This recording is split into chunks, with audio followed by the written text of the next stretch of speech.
आप देख रहे हैं BA न्यूज। खबर हमारी, फैसला आपका। इस वक्त की बड़ी खबर। बरेली कैंट थाना क्षेत्र में नकटिया चौकी प्रभारी उप निरीक्षक मोहित चौधरी की सजगता और त्वरित कार्रवाई ने एक बड़े अपराधी गिरोह का पर्दाफाश कर दिया।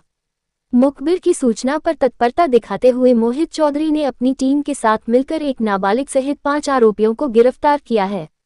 इनके कब्जे से चोरी की 3 मोटरसाइकिल, फर्जी नंबर प्लेट, नाजायज तमंचा, छीना हुआ मोबाइल और चिनैती से प्राप्त 1500 रुपये बरामद किए गए।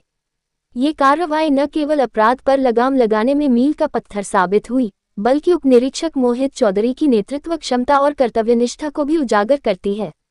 बरेली नकटिया चौकी प्रभारी उप निरीक्षक मोहित चौधरी को मुखबिर ने सूचना दी कि मनपुरिया तिराहे के पास एक बाग में कुछ संदिग्ध युवक चोरी की मोटरसाइकिलों और अवैध हथियारों के साथ मौजूद हैं।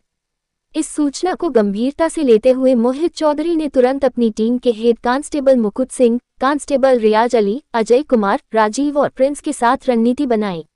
मोहित चौधरी ने बिना समय गंवाए अपनी टीम के साथ कटपुला पुल के पास गश्त शुरू की। जैसे ही वे मनपुरिया तिराहे के पास पहुंचे, मुखबिर ने इशारा कर संदिग्धों की पहचान कराई। उप निरीक्षक मोहित की अगुवाई में पुलिस ने त्वरित कार्रवाई करते हुए वहां मौजूद 5 युवकों को घेर लिया, जिससे उन्हें भागने का कोई मौका नहीं मिला। इनमें 4 अभियुक्त कुणाल कश्यप, संदीप, अभिषेक, विपिन मौर्य और एक नाबालिग शामिल था।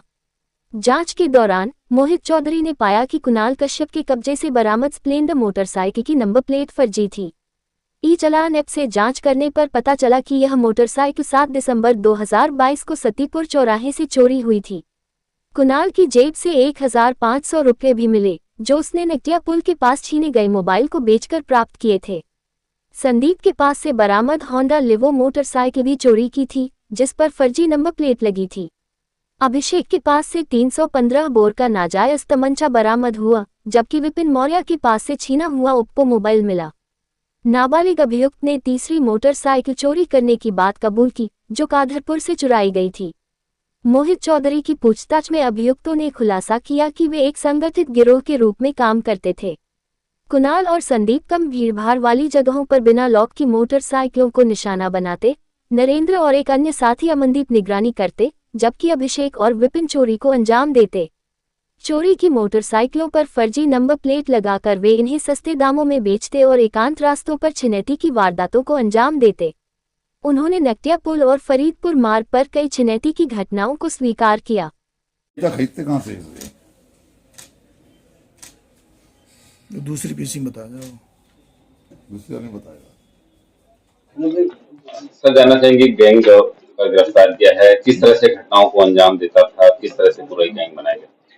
श्रीमान वरिष्ठ पुलिस अधीक्षक जनपद बरेली द्वारा लगातार जो वाहन चोर हैं और जो छिनैती करते हैं, इनके विरुद्ध अभियान चलाया जा रहा है और इसी अभियान के अंतर्गत थाना कैंट की टीम ने एक गैंग को पकड़ा है जो रोड पर छिनैती करते थे और चोरी की घटनाएं कारित करते थे। ये सभी लड़के जो गिरफ्तार किए गए हैं, ये नई उम्र के लड़के हैं। इनमें से एक लड़का जो है वह बाल अपचारी है, जुवेनाइल है।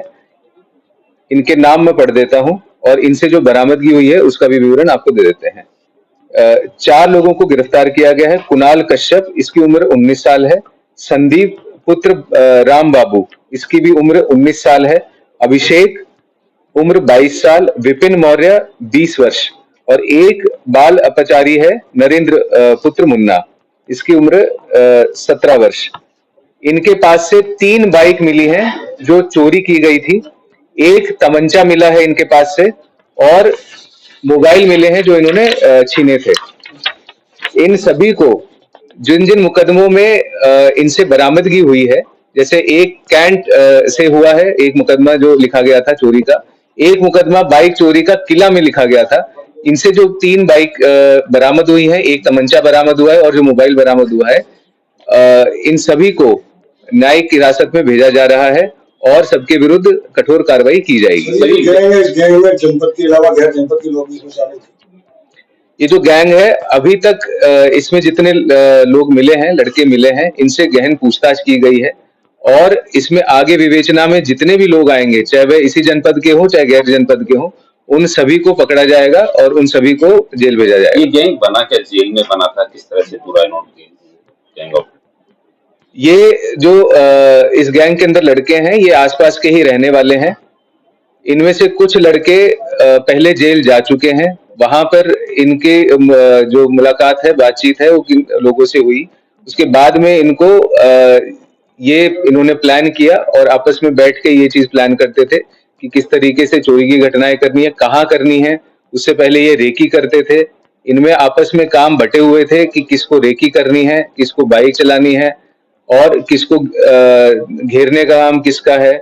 तो ये दोनों ही प्रकार की घटनाएं करते थे, बाइक चोरी की भी और छिनेती की भी। छिनेती की जो घटनाएं थी वो अधिकतर आधी रात के बाद करते थे, तो क्या टारगेट था कि उस टाइम लोग कम निकलते हैं? इनकी जो छिनेती का टारगेट रहता था, ये रात को 12 बजे के बाद में निकलते थे और उसके उपरांत ऐसी जगहों पे करते थे जैसे हाईवे के ऊपर। अगर इनको कोई मिल जाता था बाइक पर, कोई अकेला व्यक्ति या कोई परिवार बाइक पर ट्रैवल कर रहा है, तो उसको ये पीछा करते थे और पीछा करने के उपरांत 2 बाइक से ये लड़के जाते थे और उसके उपरांत उसके साथ में ये छिनेती की घटना करते थे। कुछ घटनाएं ऐसी भी कबूली हैं जो रजिस्टर्ड नहीं किया, तो उनको रजिस्टर्ड कराया जाएगा? हाँ, इनके द्वारा कुछ घटनाएं ऐसी भी बताई गई हैं जो अभी तक जिनका पुलिस को संज्ञान नहीं आया है। इन घटनाओं की भी जांच करी जाएगी और इसके ऊपर भी आगे की विधिक कार्रवाई की जाएगी। गैंग ये जेल से बना है, क्या मानते हैं कि जेल में जो ग्रुपिंग है कि तोड़ने की आवश्यकता है, खास निगरानी की आवश्यकता है जेल के अंदर? देखिए, ये विषय जेल का है, लेकिन जो हमारे पास में जो सूचना आई है और जो पूछताछ के अंदर जो सूचना आई है, उसके आधार पे हम आगे की इन्वेस्टिगेशन करेंगे और आगे की विधिक कार्रवाई करेंगे। Thank you.